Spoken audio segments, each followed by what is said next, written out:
The funny thing is, before I started working on this channel seriously, with any real capacity, I had never heard of SoftBank, and I could not have predicted I would be discussing this company on a near weekly basis for a good year and a half when I first reported on them. When I first reported on SoftBank, the whole thing was that, hey, they were just going to buy some stock in Uber. They were going to become part owners of Uber. This was going to be one of the biggest venture capital funds that Dara Khosrowshahi had been able to negotiate. And so I thought that would be the end of it. But boy, SoftBank just keeps creeping in and in. And the more I read about them, the more I'm wondering, how is this company a thing? Like, how do they actually make money? They make so many bad investments. It's actually funny. But anyway, before we start with all of that, hey everyone, this is Kevin the Apptrepreneur. Welcome to my channel. If this is your first time here and you happen to really like this video, please do me a favor, hit that subscribe button, ring that bell notification. We upload videos on a near daily basis and you will want to be notified of when we upload them. News, stories, editorials, commentary, opinions, interviews, live streams, premieres, podcasts, whatever. So anyway, let's talk about this story. This was a interesting story. I don't know if this falls under the whole gig economy thing or apps, but it involves SoftBank betting big on a company that does not work. And it's not the first time they've done it. And so the more I look at SoftBank, as I was mentioning before, the more I wonder, how is this company a thing? I believe the CEO is Masayoshi Son. And Son seems to be really interested in things like robotics, the future. He seems to want to invest in companies that can shake up the industries, preferably without those pesky humans so you don't have to pay for them. And he pours hundreds of millions of dollars in these projects that don't seem to work out. For example, we all know what happened with WeWork. SoftBank invested heavily in WeWork, and WeWork is pretty much about to go under. It might not, it might rebound, of course, but as it stands right now, it's not looking very good. Also, they invested in Fare, the driver rental program, which lost a lot of money on a partnership with Uber, which they also invested in, which they have also lost a lot of their money from because Uber stock has been well below the IPO price for a while. Now, granted, SoftBank got them at a cheaper price, so maybe it's worked out a little for the time being. But yeah, SoftBank seems to actually invest in way more failures than they do successes, and I kind of wonder, how much money do they have to just burn like this? Like how much longer can they do this? Especially when you read this big story. It's not really a big story. It's more like a footnote, but it cost them a lot of money. Where SoftBank decided to bet $375 million on what some lame marketer might call the pizza of the future, and that investment went sour really, really fast. Now, here's the thing. I love me pizza. I think you like pizza. We all love pizza. If you don't like pizza, there's probably something really wrong with you, or you're allergic. That's a joke. Please don't. Well, actually, if you want to complain in the comments, feel free to, but it's a joke. And they decided that pizza needed to be overhauled. Like, there's a new way to eat pizza, which would be news to me, by the way. Pizza has always been a very simple process. You order it, it's delivered, you eat it. There's not a whole lot in between. But there was a company called Zoom Pizza, and they decided that they wanted to create a new way of making pizza. One where it would be made by robots. Seriously. In fact, even though we don't have the sound on, look at this video. And look, they actually had this all set up. They had robots, for the most part, making pizza, and they would deliver it. Now, you see this van right here? Well, let's go back for a second. You see this van? This van was important. What was the deal with this van is that they would actually have robots in the van. You would order the pizza, and they would make the pizza while they were delivering it to you. This was their big thing. There's going to be robots making the pizza, and they could deliver it on the way. That didn't quite work out, by the way, and we're going to go into why. But look at this operation. It's kind of neat. Not gonna lie, it's kind of neat. It looks fun. It's totally unnecessary, by the way. The pizza industry is not something that needs to be upended. The pizza industry is doing fine. Look at these expensive robots. Like, not there. Like, those are just people. But like, yeah, look, just look at this. Like, you don't need expensive equipment like this Well, I mean, obviously you need ovens and stuff, but you don't need expensive robots. And look, there's still a lot of people just making the pizza, but I don't think this actually helps. So anyway, let's look at this article. This is interesting. So, here's here like 2 years ago, a truck covered with large photos of pizza pies nosed its way onto a long Bay Area driveway. It was ferrying Alex Garden, the chief executive officer of Zoom Pizza Inc., to the home of SoftBank Group Corp CEO Masayoshi Son. Zoom's pitch was robots that could make pizzas a person would want to eat, so Sun climbed aboard in the driveway of his Woodside, California estate to watch as the truck's ovens fired up some robot-made pies, according to people familiar with the meeting. By the time Garden headed back down the driveway, he was well on his way to a SoftBank investment of $375 million, with double that money on the table if his business gained traction. But that's not what happened. Instead, Zoom marks one of the biggest recent disappointments in SoftBank's portfolios. As of this year, it no longer makes or delivers pizza. In January, Zoom cut 360 jobs, leaving a little over 300 employees, and said it would focus on packaging and efficiency gains for other food delivery companies. In a note to employees, Garden said the improving the global food system required increased focus and that the pizzas had served as inspiration for higher growth business. Zoom declined to comment on the story. So, yeah, SoftBank invests $375 million in this company, and it went belly up. And why? Why? Well, anyway, first of all, here's the former CEO of the company, who's no longer there, and the co-founder, Alex Garden, who actually got into video games. He sold his video game company, Relic Entertainment, for $10 million, so, you know, he's definitely like a self-made man. But he co-founded Zoom, and they decided they wanted to put this thing on the road. But there were problems with the pizza. First of all, these robots are ridiculously expensive. Like, you know, just, you don't need expensive machines making pizzas. You need a minimum wage high school kid to put toppings on flat dough and put it in the oven. That's all you need to do. You don't need to be doing this.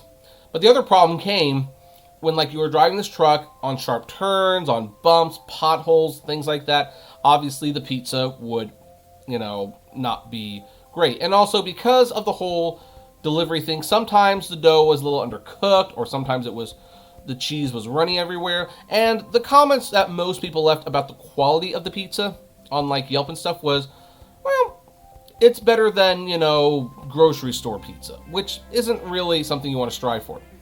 Here's the thing.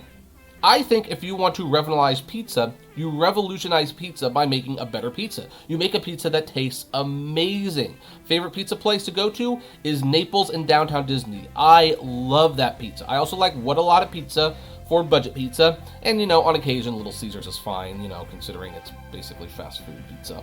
I also like Papa John's, and I'm invested in Papa John's, but you know what? When I buy pizza, I'm buying it because I want the taste. I like a certain type of cheese, a certain like of sauce, a certain type of dough, maybe a combination of all the above. I like the service. The last thing I'm thinking of is, hey, you know what I need out of a pizza? I need a robot to make it and deliver it to be making it while it's being delivered.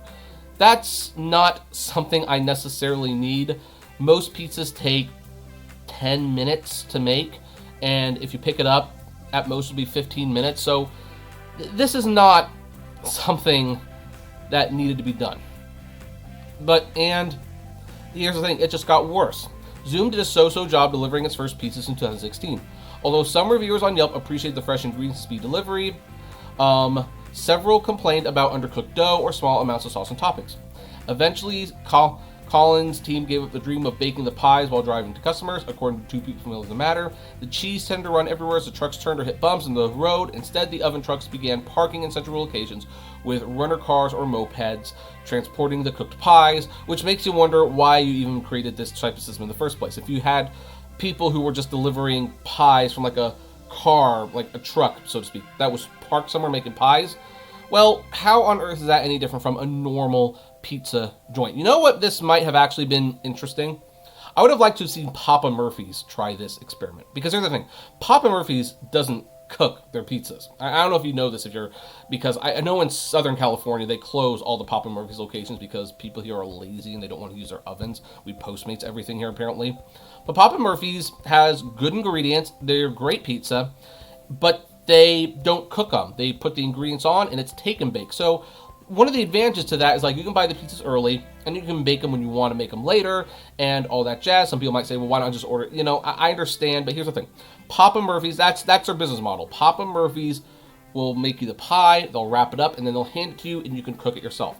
I can imagine Papa Murphy's doing something like this, where someone drives around in this truck, they get an order for a pizza, and they put the toppings and everything on the pizza, and then you go to the door, and here's a pizza, you can bake it yourself. I mean, I could see that making a little bit more sense than this.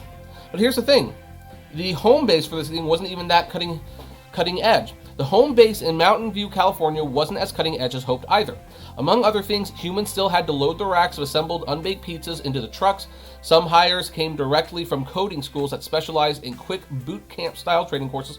One advisor recalls being surprised to learn that some Zoom coders had last worked at the porn and hookup site Adult Friend Finder, known for a security breach that exposed the data of 412 million users. There's always something with these gig economy startups. Gordon's specialty was pitching to investors, though. Former employees remember joking about his jazz hands, referring to his tendency to spin things as positively as possible. Strategic and retail consultant Britton Ladd says Gordon contacted him in 2017 after Amazon.com Inc. purchased Whole Foods to ask for help proving to SoftBank that Zoom was thinking big enough for some to invest. He said, "I want to be the Tesla of fresh food and the Amazon of fresh food," recalls Ladd, adding that he liked the big thinking, but it needed to be backed up by action. And that's, by the way, one of these problems with a lot of the gig economy's services and why most of them are failing. Because it's like you have an idea and it's like, hey, this is $1 billion idea and I want to be the Amazon of this. And the problem is you need to first figure out how to make money on it. The thing about Amazon is whenever they have a product and they launch it, they've got billions of dollars and they don't mind losing a lot of money. But a lot of these startups, they can't afford to lose money forever. They need to raise a lot of money to get the idea started, but then if you can't find a viable business model, then it just goes up in smokes.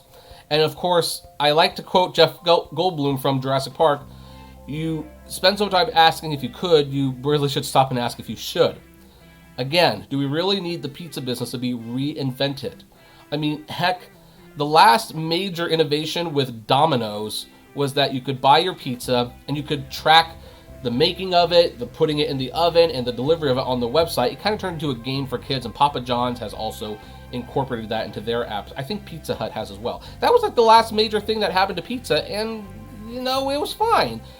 Pizza's pizza. But SoftBank, I think, needs to actually really stop and look at what they're doing.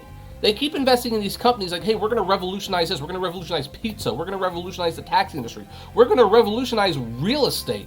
And they've been failing every single time because these companies like, yeah, that's a nice idea. Is it practical? I guess we're going to lose hundreds of millions of dollars and find out.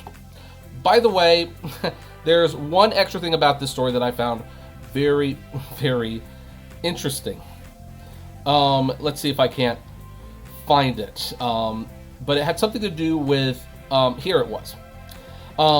Last June, Zoom bought a company called Pivot Packaging to jumpstart its ability to sell compositable containers to other businesses. And this is what companies will sometimes do. They'll buy another business to kind of like show that they are valued more. Like, hey, we're more than just this. This is what eBay did for years. It's like, hey, we're more than just auctions. We've got StubHub. Like, we can sell, you know, concert tickets, and we've got PayPal. We're a payment transaction. So Zoom tried to pivot and, or I should say expand outreach, but it totally failed because it held a one-day test at a Pizza Hut in Phoenix in October with the goal of expanding the test to more locations in January or February of this year. But the boxes can't legally hold food in some jurisdictions, including San Francisco, because they contain the chemicals known as PFAS, which the Environmental Protection Agency has said can harm humans. No further tests have been publicly scheduled. Pizza Hut declined to comment. Yeah, I love it. So anyway, I want to remind everyone, this is a company that SoftBank has invested more than $250,000 into, $375 million.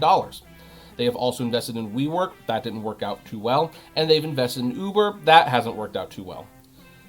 I do wonder what the future of SoftBank is sometimes. I don't really have a personal connection with it. I think they're just like, they're basically a sugar daddy.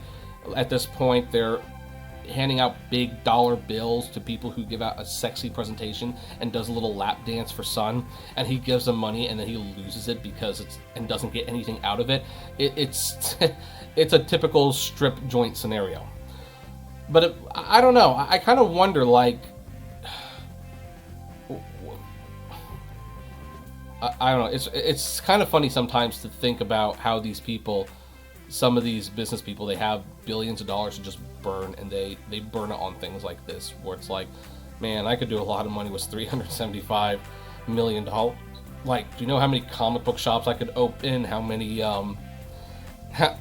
movie theaters I could start? You know, how many car rental services I don't know.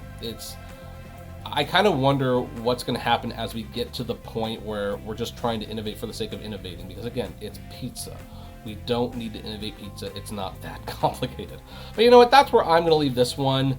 What do you folks think? First of all, what's your favorite pizza and why? And did you ever try this? Was it any good? Do you want robots making pizza? Do you think this is an industry that needs to be revolutionized? I would love to know. So comment below. It really helps with the algorithm, and I like reading what you have to say. Hit that subscribe button, ring that bell, like, favorite, share, subscribe, and as always, flame responsibly. Have a good one.